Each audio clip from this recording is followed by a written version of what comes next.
بيتي فور الزبدة هنعمله النهاردة بطريقة سهلة ومقادير مظبوطة، كمان هنعمله من غير مضرب كهربا، هنعمله بإيدينا كده زي أهالينا زمان، وكانت النتيجة بتطلع ما فيش أحلى من كده. هنشكله بالشوكة وهنشكله بالقمع كمان بتاع الحلواني من غير كيس حلواني ولا أي حاجة، يعني هنعمله بطريقة سهلة وبسيطة أوي بحاجات كده موجودة عندنا في البيت. لو أول مرة تشوفوني أنا يوستينا، كوباية ونُص من السكر المطحون، عليهم حوالي 3 كوبايات من الزبدة. السكر ده على فكرة أنا طحناه في البيت، لإن السكر اللي بيتباع برّه بيكون متضاف عليه نشا، فممكن ينشِّف معانا البيتي فور. لو أنتِ عارفة نوع مضمون تقدري تستخدمي نوع مضمون عشان ما ينشّفكيش البيتي فور. وبعدين بإيدي كده هابتدي إن أنا أخلّي الزبدة تدوب شوية وتختلط مع السكر، هي طبعًا بحرارة الغرفة عشان ما تغلّبناش في إن إحنا ندوّب فيها السكر. وبعد ما دوّبتها بإيدي شوية بالويسك كده يكون قوي شوية ويكون سَلّ ستيل مثلًا، هنبتدي إن إحنا نقلّب فيها لغاية ما الخليط السكر فيه يدوب ولونه يفتح بالشكل اللي أنتم شايفينه ده. تمام. هاضيف بقى عليها كده دُولة 6 من صفار البيض. طبعًا الفرق ما بين الناس اللي بتحط البيضة كاملة والصفار، الصفار بيخلّي البيتي فور يكون ناعم زيادة، أمّا البيضة الكاملة بتخلّي البيتي فور يكون ماسك نَفْسه شوية. أنا باشوف إن البيتي فور لازم يكون قوامه ناعم. وبعدين نزلت كيسين من الفانيليا، أدام بيض يبقى لازم يكون فيه فانيليا. هاقلّبهم بقى كويس لحد ما يختلطوا مع بعض والبيض يختفي تمامًا أو صفار البيض يعني. وعندي هنا ده كيلو من الدقيق متعدد الأغراض أو للكحك والبسكوت، ضِفت عليه ربع معلقة من الملح.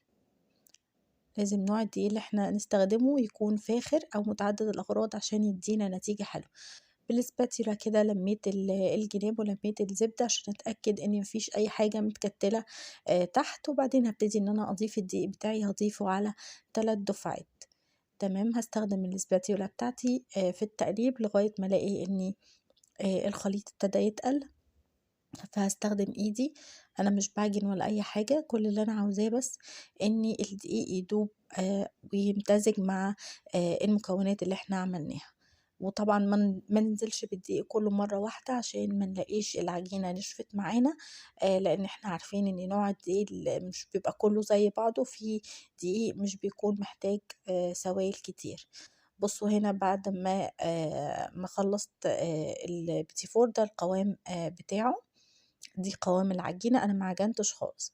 هاعمل بقى شوية بالشوكولاتة، هاحط كده معلقتين من الكاكاو الخام الغير مُحلّى، نستخدم نوع كاكاو يكون حلو، لو هتجيبوه سايل يُفضّل يكون الكاكاو الأسباني.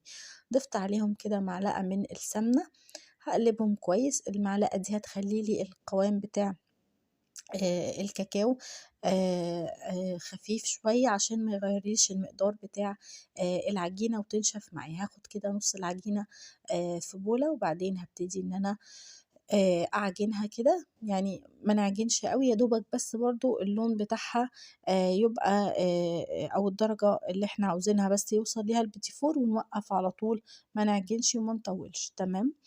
أدي أهي العجينة، بُصّوا قوامها برضه ما بقاش فيها عرق ولا حاجة عشان تطلع معانا البيتي فور ناعم ودايب. دي البلبلة بتاعة كيس الحلواني العادية، أنا مستخدمة اللي رقمها 333. تقدروا إن أنتم تستخدموا أي بلبلة أنتم حابينها، يعني تدّي شكل وردة أو أي شكل أنتم حابينه، تقدروا إن أنتم تعملوا بيها نفس الحكاية دي. هاحط كده جزء من العجين في القمع اللي عندي ده، وابتدي إن أنا أضغط بإيدي هتنزل لي الوردة بالشكل اللي أنتم شايفينه ده. هنعمل واحدة تاني، الموضوع مش سهل، بسيطة جدًا، بس إيدِك ياخد على الموضوع وهتعملي بمنتهى السرعة. بُصّوا الوردة شكلها حلو والنقشة بتاعتها ظاهرة، وكمان حجمه صغير أوي يعني على قد البُق، نقدر نعمل كمية كبيرة أوي من الكيلو ده بفضل إن إحنا بنشكّلها التشكيل الصغير ده. نعمل واحدة بقى بالكاكاو كمان، بُصّوا شكلها ظريف أوي إزاي. لو أنتم حابين إن أنتم تعملوا واحدة أكبر من كده تقدروا تعملوا وردة عليها تاني، أو تدوسوا كتير شوية هنلاقي الوردة كبرت معانا. هاعمل بقى بالشوكة دلوقتي، هاخد كده قطعة من العجين هادلكها كده بشكل بيضاوي، وبعدين بالشوكة هاضغط عليها زي ما أنتم شايفين كده، شايفين ده شكل كمان من الأشكال اللي بتطلعها ماكينة البيتي فور. هنعمل واحدة مع بعض تاني اللي هي بالكاكاو، باكورها بشكل بيضاوي كده زي ما انتم شايفين، وبعدين بالشوكة بابتدي ان انا اضغط عليها، بالاقي النقشة بتاعة الشوكة ظهرت عليها. هكمل بقى باقي الكمية وهدخله على فرن ساخن، درجة حرارته 180، يا دوبك ياخد لون من تحت بس، وما بياخدش لون من فوق، ونبتدي إن إحنا نطلّعه، تمام، ما بياخدش وقت في الفرن خالص، يعني نتابعه. هنا بعد ما خرج من الفرن بُصّوا ما خدش معايا ولا لون ولا أي حاجة ولا فرَش ولا زاد، يعني بُصّوا شكله عامل إزاي. عايزة أوريكم التسوية بتاعته، بُصّوا من تحت بيبقى واخد لون دهبي خفيف كده، ومن فوق مش واخد لون. ده بُصّوا دي صينية لسه ما استوِتش، أنا حابة بس إن أنا أوريكم، بُصّوا ما فيش فرق إطلاقًا، ما زادش ولا كِبِر معانا في الحجم. هنا بعد ما خلّصت الكمية دول ما شاء الله بكيلو دقيق طلّعوا معايا كمية حلوة جدًا، لإن إحنا عاملينه ومشكّلينه صغير. بُصّوا الشكل والتسوية أكتر من رائعة. بُصّوا ده شكل أنا عاملاه تاني، يعني جزء حطيت في البلبلة بتاعة كيس الحلواني حتّة من العجينة الأبيض على الشوكولاتة طلّعت لي الشكل ده، وده الشكل اللي بالشوكة بُصّوه دايب بس برضه ماسك نَفْسه، صفار البيض ما خلّاهوش مكتوم ولا أي حاجة. والكمية وفيرة جدًا، يعني أنتم تقدروا إن أنتم تعملوا كمية كبيرة أوي من كيلو دقيق بس. هنلزق بقى البيتي فور، جبت هنا دي شوكولاتة خام أي نوع تقدروا إن انتم تستخدموها، ادخلها الميكروويف لمدة 30 ثانية، لو ما فيش ميكروويف هتحطيها جوه بولة تاني وعلى حمام مائي هتسيحيها، وبعدين هتحطي معلقتين كبار من الزيت يكونوا نضيف عشان تبقى قوامها سائل. وهنا عندي جوز هند ومكسرات مطحونة، طبعًا التزويق ده بتاعِك أنتِ زي ما أنتِ حابة وحسب إمكانياتِك تقدري إن أنتِ تزينيه. وعندي هنا مربى فراولة بيوريه، يُفضّل إن هي تكون بيوريه عشان نلزّقه كويس، وأي نوع برضه فاكهة أنتِ حاباه تقدري إن أنتِ تستخدمي منه نوع المربى.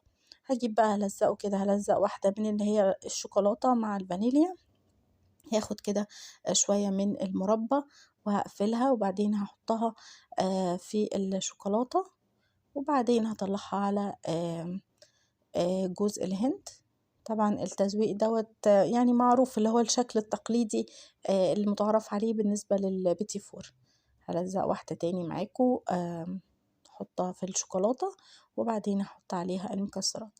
طبعًا أنتم تقدروا إن أنتم تعملوه بشكل اقتصادي أكتر من كده، إن أنتم تلزّقوه بالمربى بس، يعني تقدروا إن أنتم بعد ما تلزقوها بالمربى تحطوا عليها جزء من المربى من برّه، وبعدين تنزّلوها في جوز الهند أو في المكسرات. ممكن تستخدموا كمان شوكولاتة فرماسيل أو حتى شوكولاتة بيضا زي ما أنتم حابين استخدموا. هاخلّص بقى باقي الكمية وبعدين نقدّمه مع بعض. هنا بُصّوا أنا خلّصت باقي الكمية، ما شاء الله كمية كبيرة وكويسة كويسة جدًا يعني. تقدروا إن أنتم على فكرة ممكن تعملوا بنفس المقادير دي تعملوه بالسمنة لو حابين إن هو يكون اقتصادي أكتر، وهيطلع برضه جميل وحلو جدًا. سمنة اللي هي اللي بيكون يعني بتكون سعرها كويس في السوق، تقدروا إن أنتم تستخدموها بالذات لو هتعملوا كميات كبيرة وعايزين إن أنتم توفّروا شوية. بُصّوا شايفين شكله حلو وصغنّن وما حدش هيصدّق إن إحنا عاملينه بالطريقة التشكيل البسيطة اللي إحنا عملناها في الفيديو ده. بُصّوا عايزة أوريكم قد إيه إن هو دايب وجميل. جرّبوها تحفظوه بقى في علبة تلاجة تقدروا إن أنتم تستخدموه أي وقت، وباشيله برّه التلاجة. وده كان الفيديو بتاعنا النهارده، لو عجبكم ما تنسوش إن أنتم تعملوا لايك وشير، وأشوفكم على خير في وصفة جديدة.